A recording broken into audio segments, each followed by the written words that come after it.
Shalom Bapak Ibu, saudari terkasih, sidang jemaat yang diberkati Tuhan. Saudaraku, dalam pembacaan firman Tuhan hari ini, saya membaca akan Lukas pasal yang ke-14, khususnya perikop perumpamaan tentang orang-orang yang berdalih. Jadi masalah berdalih ini adalah persoalan klasik, saudaraku, ya. Selalu ada dalih-dalih ketika Tuhan itu memanggil. Nah, ini ceritanya merupakan perumpamaan yang Tuhan Yesus sampaikan seperti ini. Ayat 15. Mendengar itu berkatalah seorang dari tamu-tamu itu kepada Yesus, "Berbahagialah orang yang akan dijamu dalam kerajaan Allah." Ini satu kalimat yang bagus sekali, saudaraku, bahwa kerajaan Allah itu digambarkan adalah sebuah perjamuan, sebuah pesta penuh dengan sukacita dan kebahagiaan. Makanya komentar dari orang yang datang pada Yesus pada waktu itu berseru, "Berbahagialah orang yang akan dijamu dalam kerajaan Allah." Nah, saudara, Anda, saya, kita semua diundang untuk dijamu dalam kerajaan Allah. Dan kita ini orang-orang yang berbahagia, saudaraku. Nah, ayat 16. Tetapi Yesus berkata kepadanya, ada seorang mengadakan perjamuan besar dan ia mengundang banyak orang. Menjelang perjamuan itu dimulai, ia menyuruh hambanya mengatakan kepada para undangan, "Marilah, sebab segala sesuatu sudah siap. Makanan sudah siap, minuman sudah siap, semua yang indah-indah semua, yang enak-enak semua, yang merupakan jamuan istimewa itu sudah siap." Ayat 18, tetapi mereka bersama-sama meminta maaf. Loh, yang diundang ini minta maaf. Sopan juga, saudaraku, ya. Yang pertama berkata kepadanya, "Aku telah membeli ladang dan aku harus pergi melihatnya. Aku minta dimaafkan. Sorry, aku enggak bisa datang." Sering ya kita ya, kalau kita ngundang teman, "Ayo kamu datang, aku ada pesta, aku ada ulang tahun, aku ada ini." "Sorry, aku ada acara lain," begitu kira-kira, saudaraku ya. "Aku sudah ada janji yang lain," begitu. Nah, demikian ketika Tuhan mengundang akan umat manusia untuk masuk dalam kerajaannya dan menikmati perjamuan dalam kerajaan Allah, jawabnya apa, saudaraku? "Maaf, aku telah membeli ladang." Nah, ini yang pertama, saudaraku. Jadi aku harus pergi melihatnya. Nanti kita kupas ya. Sekarang yang ayat 19.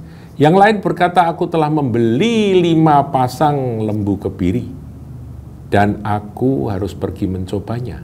Aku minta dimaafkan." Cukup sopan, saudaraku, minta maaf. Tapi intinya aku tidak bisa memenuhi undanganmu itu.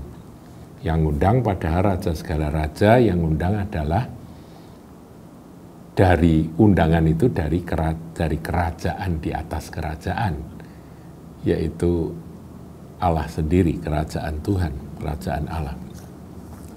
Yang lain lagi berkata, "Aku baru kawin dan karena itu aku tidak dapat datang." Gitu ya, saudara. Ayat 21, maka kembalilah hamba itu dan menyampaikan semuanya itu kepada tuannya. Lalu murkalah tuan rumah itu. Marah, saudaraku, tuan rumah yang oleh Tuhan Yesus diangkat menjadi cerita atau perumpamaan ini. Tuan rumah itu marah dan berkata kepada hambanya, murkalah tuan rumah itu dan berkata kepada hambanya, "Pergilah dengan segera ke segala jalan dan lorong kota dan bawalah kemari orang-orang miskin dan orang-orang cacat dan orang-orang buta dan orang-orang lumpuh."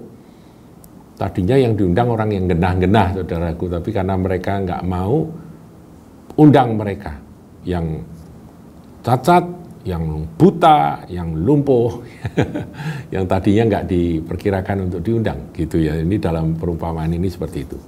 Ayat 22, kemudian hamba itu melaporkan, "Tuan, apa yang Tuhan perintahkan itu sudah dilaksanakan. Tetapi sekalipun demikian masih ada tempat." jadi masih ada kursi-kursi undangan gitu ya, masih ada meja-meja kosong, meja perjamuan yang masih kursinya masih kosong yang masih bisa ditempati.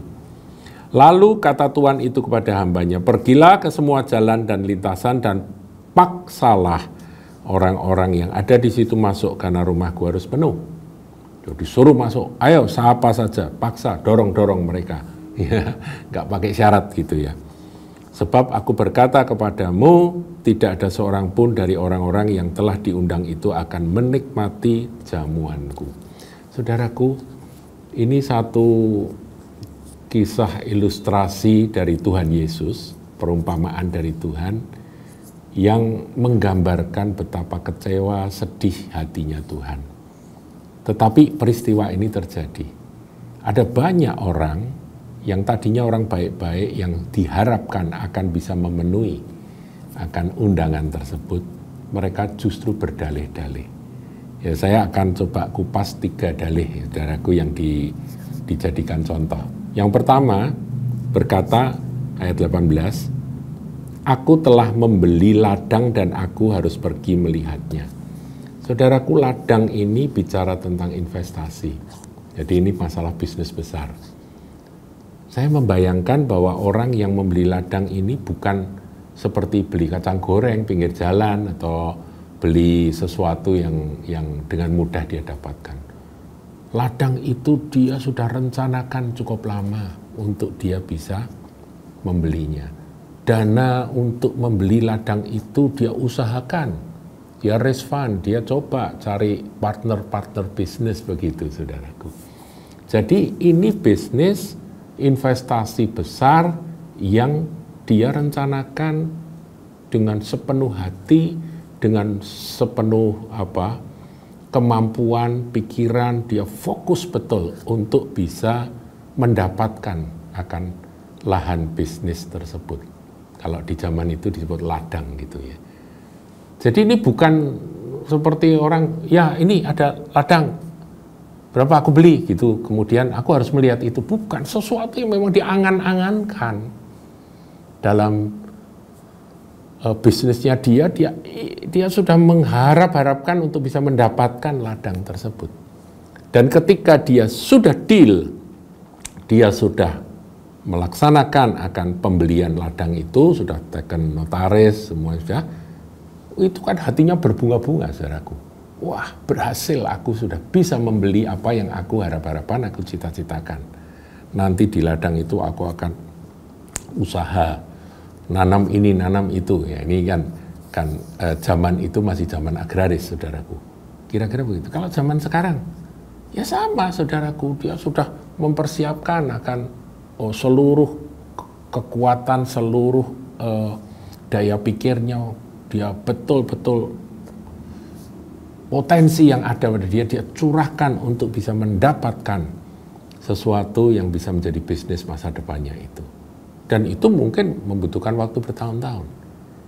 Jadi kalau kita meninjau dari apa yang saya sampaikan ini, saudaraku, sepertinya ya memang ada excuse ya, sepertinya bisa dimaafkan. Dia sudah beli, mau ngelihat apa yang sudah dia cita-citakan dan juga sudah tercapai itu, ya kan dikatakan aku telah membeli ladang dan aku harus pergi melihatnya. Untuk dia mau lihat itu apa yang menjadi investasinya itu.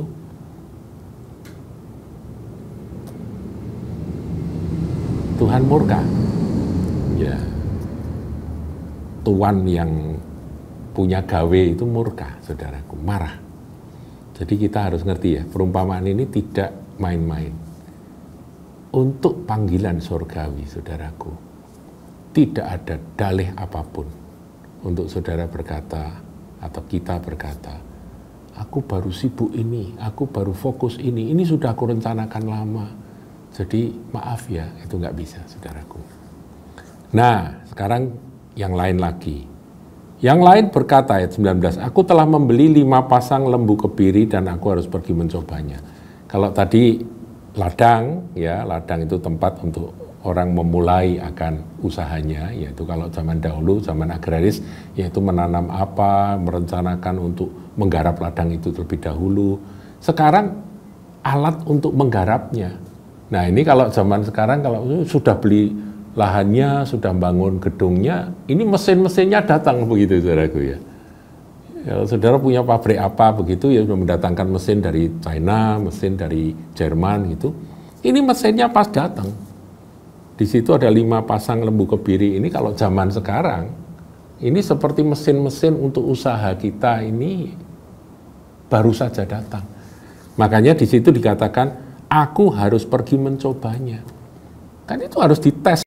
Ini bisa jalan panda, cara kerjanya seperti apa begitu ya. Kalau zaman dahulu cuma lembu kebiri ada 5 begitu ya. Sekarang itu mesin-mesin besar, saudaraku dari luar negeri yang datang dan sudah diinstal dan saudara harus melihat dan ini kan mestinya bisa dimaafkan ya. Mestinya orang kalau memandang dari sudut kepentingan dari businessman tersebut sebenarnya bisa dimaafkan. Tetapi contoh inilah yang diangkat oleh Tuhan. Bahwa untuk panggilan Tuhan tidak boleh ada dalih apapun. Baik itu investasi yang sudah direncanakan sekian lama dan kemudian dia mau mengutamakan investasinya itu daripada panggilan Tuhan. Tuhan murka. Demikian itu mesin yang baru datang begitu ya. Yang itu merupakan masa depan bagi berhasil tidaknya usahanya. Dia ingin lihat itu karena hatinya memang mengharap-harap cemas. Wah, ini sudah lama kita inden kok nggak datang-datang begitu ya. Oh, masih ada kendala di apa itu pelabuhan Jakarta. Wah, ada surat-surat yang harus diselesaikan. Wah, itu susah gitu ya. Dan kemudian ketika itu sudah berhasil, sudah datang, undangan dari kerajaan Allah itu datang. Diundang untuk perjamuan. Ya nanti dulu. Itu ya, aku tak fokus ini dulu. Seperti itu gambarannya, saudaraku. Yang lain lagi berkata, aku baru kawin. Lah, kawin itu juga sama, saudaraku. Orang menikah itu kan bukan cuma, ya besok kawin ya, besok nikah ya. Enggak begitu, saudaraku. Itu sebuah rencana. Rencana jangka panjang yang dia cita-citakan, kemudian pestanya juga disiapkan, harinya disiapkan, pemberkatannya disiapkan, semuanya sudah siap. Nah, ketika sudah selesai menikah, baru saja mau menikmati bulan madu, besoknya undangan itu datang. Mana yang diutamakan, saudaraku? Aku tak senang-senang dulu dengan pasanganku. Karena pernikahan dan bulan madu ini betul-betul aku persiapkan. Seperti itukah? Dan justru contoh penting, sangat penting inilah yang dipakai oleh Tuhan Yesus sebagai contoh dalam perumpamaan orang yang berdalih-dalih. Saudaraku, ayo kita renungkan seberapa kita menghargai undangan Tuhan. Seberapa sungguh-sungguh serius kita menghargai akan panggilan kerajaan Allah itu. Ya kalau saya ngomong sedikit fatalis, saudara yang punya nyawa kita siapa? Kalau Tuhan berkata, ayo sekarang aku ambil.